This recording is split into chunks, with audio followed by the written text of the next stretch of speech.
Hi guys, hope you're well. So I am going to hold your hand through preparing, making and roasting the most amazing roast ham with black pepper and marmalade, which is a classic. It's delicious.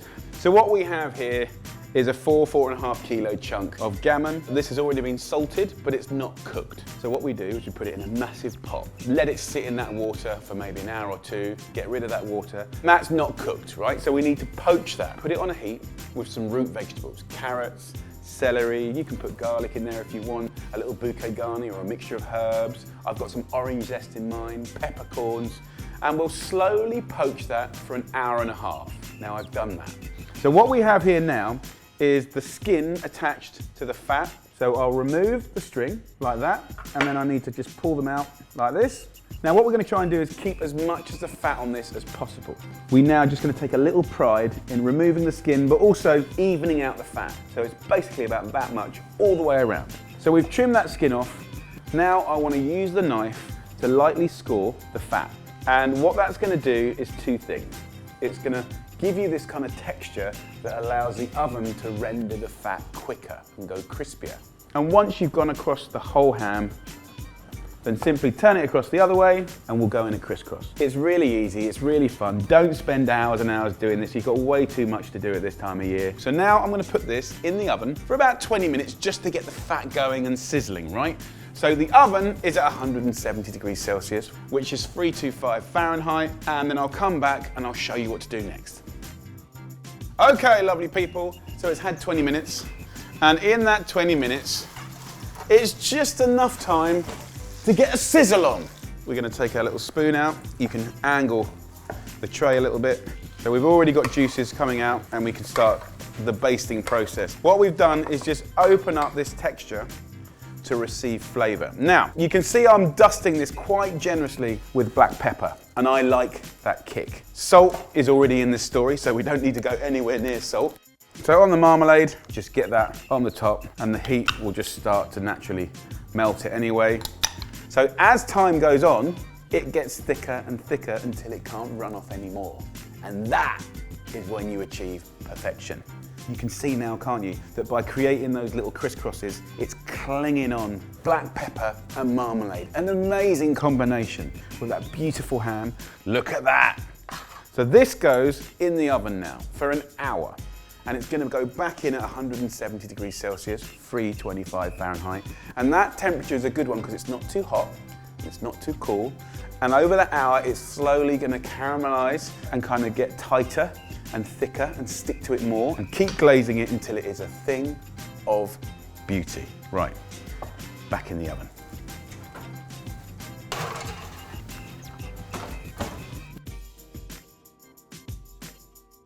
Okay, so this bad boy's been going for about half an hour. Let's have a look. Come on! Look at that. Let's get basting. You can get some of those juices going with a spoon by all means.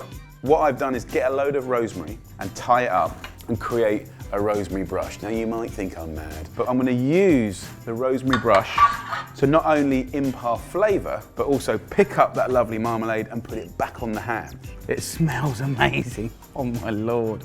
Back in you go. Another 20 minutes to go. So that beautiful ham has had a lot of love, care and attention. It's been poached and it's been roasted and glazed. Here we are. Oh my Lord. Look at that. Guys, look at it. Absolutely stunning. Shining, salty, sweet gorgeousness. So let's get this onto a board. Now while that is still warm, just put the last remnants of that amazing marmalade on top. As it cools down, it will kind of firm up. I want you to go back to your black pepper. And trust me, a beautiful dusting is going to make a massive difference. It's going to be so good. Guys, look at that. Come on. That's what we wanted. Juicy, juicy inside. And that gnarly, caramelized, golden outside. And no matter how you serve that, whether it's with a big old buffet, salads, cheeses, breads, or with some mashed potato or fried egg or some bubble and squeak, that, my friends, is one hell of a beautiful roast ham. Enjoy.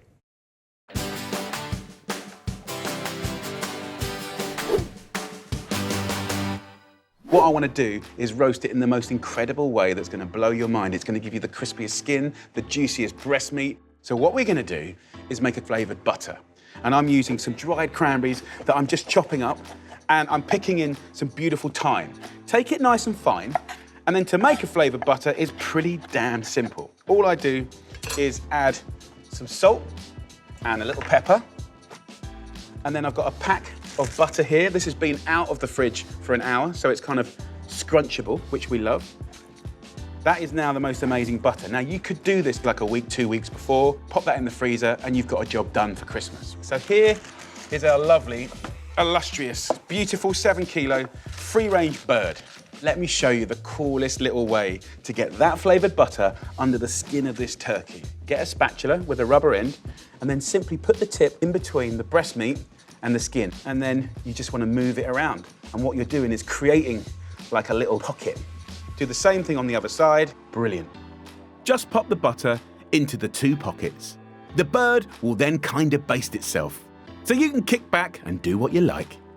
Any excess butter we can just rub all over, get the thyme and stuff that into the cavity. So look, this will flavour the bird, but also the juice that comes out will flavour the gravy later on. If you love gravy, then you have to use the giblets. It will give you the most incredible flavour. We can put some of our excess bits of thyme in there as well, and then we can pick a lovely bird up, and on she goes. All loved, all taken care of. It really is that quick. Last step, tuck your bird up in foil, nice and snug. If you want a brilliant meat guide for different meats and different weights, then simply go to the website. But this beautiful free-range bird is a higher welfare bird. So this one will be about 25 to 30 minutes per kilo. And then for a standard bird, there's less fat, so it has to be cooked a bit longer, so 35 to 40 minutes per kilo. And this is a 7 kilo bird, so I'm gonna cook this for about 3 hours. Pop your turkey in the oven at 180 degrees Celsius or 350 Fahrenheit. Cook that for 2 hours with the foil on, then I'll remove the foil, and then I'll show you what to do next. So this beautiful turkey has had 2 hours, 40 minutes. Look at that. Be careful getting it out. Yes. And you can see where the flavoured butter has almost caramelised under the skin. Oh my Lord. And in the bottom of the tray, we've got that blend of the butter, the turkey fat, and all the lovely sticky goodness. What's amazing to do now is take the last ingredient, smoked streaky bacon. It has to be smoked, guys. Put it into the sort of goodness in the bottom of the tray, and then just kind of weave it in and around. This will go crispy and golden. Let it wave. Let it curl, let it kink. This is gonna be an epic roast turkey. Happy days. So the 3 hours are up. The whole room smells incredible. It's time for our beautiful bird to come out. Oh, that, my friends, is a beautiful, beautiful thing. And it's also quite heavy. Ho, ho, ho. Now that is a Christmas turkey. So what we have to do now, very importantly, is let it rest. So letting it rest just lets all the moisture go back to the right place. So what I would suggest is move this beautiful thing to a platter. So I'm going to give you a couple of little tips on how to tell if the turkey is definitely cooked. Now you could use a thermometer. You could check that the juices are running clear. Another little sort of check is just to be able to pinch that thigh meat, and if you can pull it away from the bone, beautiful. It's cooked.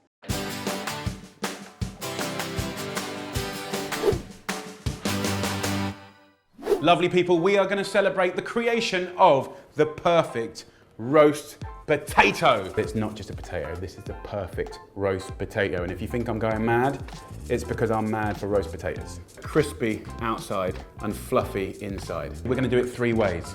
Goose fat potatoes, butter, clementine, rosemary, garlic, and extra virgin olive oil. The Maris Piper is an incredible, incredible potato. Fluffy and starchy. The peeling of the potatoes, you don't need to see that. I've got them parboiling in here in salted boiling water. They're kind of that size. Cook them for about 10 minutes. The best roast potatoes I've ever made have come from a time when I almost felt I'd overcook them and create a mashed potato, okay? So you need to tread that line very, very, very carefully. So I can see they're just kind of thinking about breaking up. Pour it into the colander. This steaming part here now is also incredibly important. It's starting to get starchy, see it go kind of fluffy and white, and little kind of flecks and flakes of broken bits of potato. These are the things that are going to give you crispy bits, and we love crispy bits, and a crispy outside, okay? Really, really important. In tray number 1, cold pressed extra virgin olive oil. 3 tablespoons, lower in saturated fats, so we love that. We're gonna move on. Butter and olive oil. Half as much, and then a nice knob of butter. Butter's gonna give you incredible flavor and a sort of lovely sweetness, but also a strong contender for gorgeousness is goose fat. You can get it in all the supermarkets, 3 or 4 tablespoons in there. You're gonna get a richer flavor. It could be pork fat, it could be beef tallow. I love all of them. But I generally sway for the butter and the olive oil. But at Christmas, I kind of go for the goose fat because it's so good. A little secret ingredient that I do, a tablespoon of red wine vinegar. It will disappear, and what's left is a really subtle kind of tang. It just helps make the perfect roast potato. Then herbs. So let's go to the olive oil here. Getting some lovely rosemary. Put it under a hot tap. If you put it under a hot tap, it just wakes up the natural oils in the rosemary. Okay, so rosemary goes in. And of course, best friends with garlic. Leave the skin on. The skin will protect the garlic and it will release the garlicness very gently. The whole bulb of garlic. Trust me, guys. Then we're gonna go to the olive oil and butter. Sage is a classic, beautiful, beautiful fragrant herb. That goes in. And then we've got clementine. You could use any citrus fruit, but at Christmas, clementine's particularly good. Just the zest, lovely. That will make a difference. It's gonna be really, really good. Last but not least, goose fat. Just go brave on bay leaves. Dried ones are okay, fresh, amazing. 4, 5, 6, and then go in with some thyme. We're gonna hit these up with some salt and pepper, olive oil, rosemary, garlic, clementine, butter, olive oil and sage, and bay, thyme, and goose fat. Delicious. Now back over here. While these little bad boys are steaming hot, right, we need to chuff them up. Scratching and scraping the edge. Chuffing, right? I've made it up, okay? Look what I'm doing, look what I'm doing. Woohoo! See how I've beaten that up, right? So that's good. So we're gonna go in. While they're hot, just mix up all of these. Absolutely gorgeous. So I'm gonna cook these in an oven about 180, 190, which is about 350 Fahrenheit, over the period of about 50 minutes, maybe an hour. They're gonna get gorgeous and golden and crispy. But after about 40 minutes, I wanna show you the last little tip to make these incredible. Take the tray out of the oven after 40 minutes, place the potato masher on top, and then just let it pop. And let the lovely starchy inside just puff out, and then create a flatter surface area on the bottom and the top. Just do that around the whole tray, and then pop it back in for another 10 minutes. You can hear the sizzle. Have a little shake up.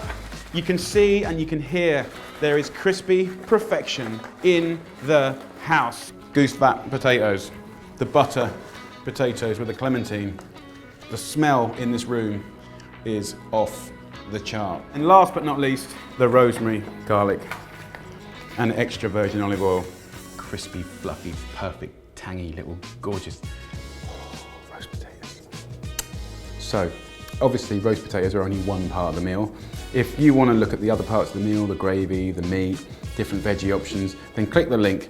And we've got loads of wonderful recipes on jamieoliver.com and on FOODTUBE that celebrate all things that go with roast potatoes. But let's be honest, guys, everything in the world goes with roast potatoes. I know you feel the same way as I do. Oh, crispy and fluffy. Yeah, baby. Just give me a little bit of peace. Can I just have a little moment on my own? Go on, off you go.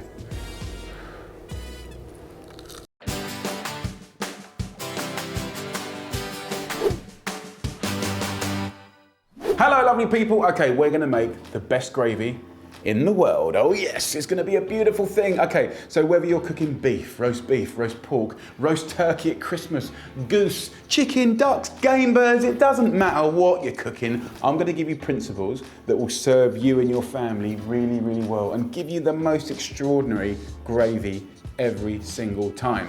Before I started roasting off this beautiful turkey right here, I just had an empty tray, just cut up some onions. Leave the skin on, that's fine. Don't bother peeling the carrots, just wash them, hack them up, chunky. The giblets often come with any poultry. Get it in there.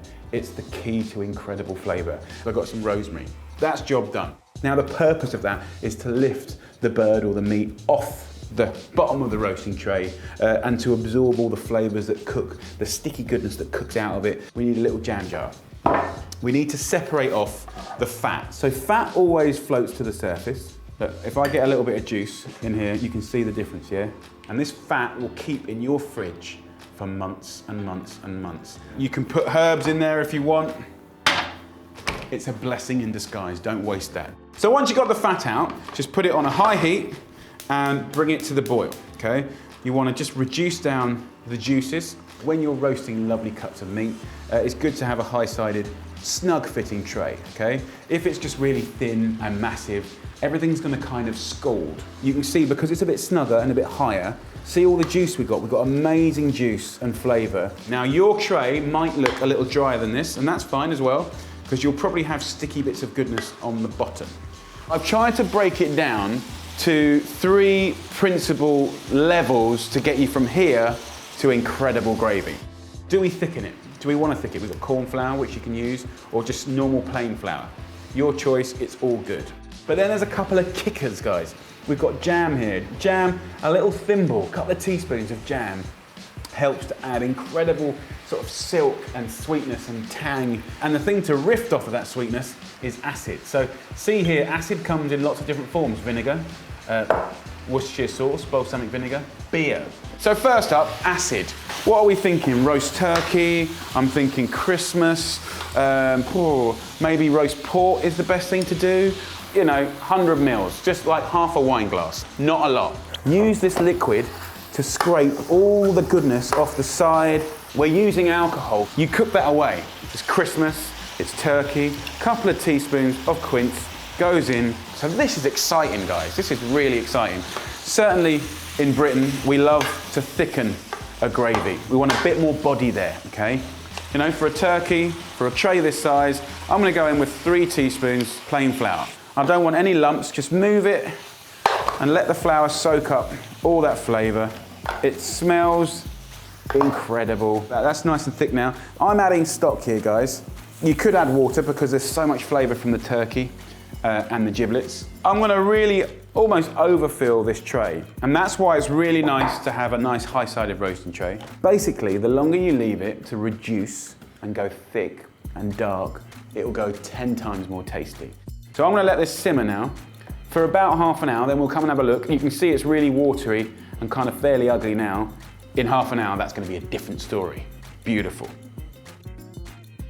That is about 20-25 minutes, and you can see it looks dark, rich, it's thickened up beautifully, so now we need to pass it. When you've got the gravy to the texture that you want, just simply pour it in, and that colander's gonna catch all the larger parts. And if you've got lots of sediment around the side, you can put some water in and scratch it away and pour it back on the top there.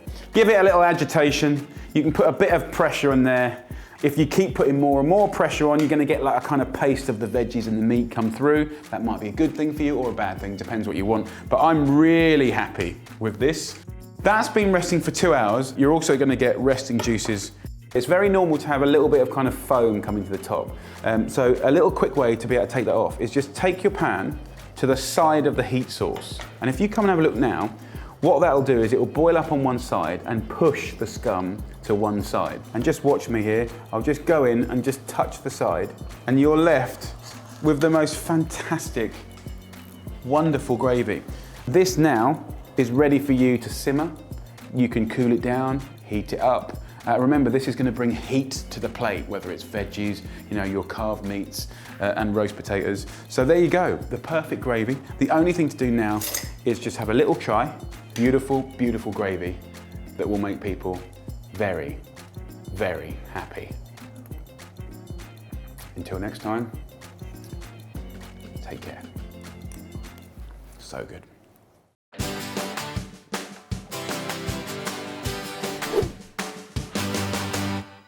Okay, we are gonna make beautiful maple pecan tart, served with bourbon cream. This is a homage to my Canadian brothers and sisters, but I'm rifting that off of a treacle tart, which is old school British. It's a really lovely autumn, fall, Thanksgiving dessert. So Canada wouldn't be Canada without maple syrup, which is an incredibly luxurious commodity. I'm going to empty this bottle into a pan, 250 mils.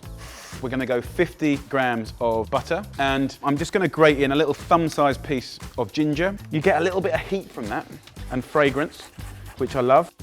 That goes into our butter. Have a little look in this pan. I'm just going to bring that to a little boil or a simmer for a couple of minutes.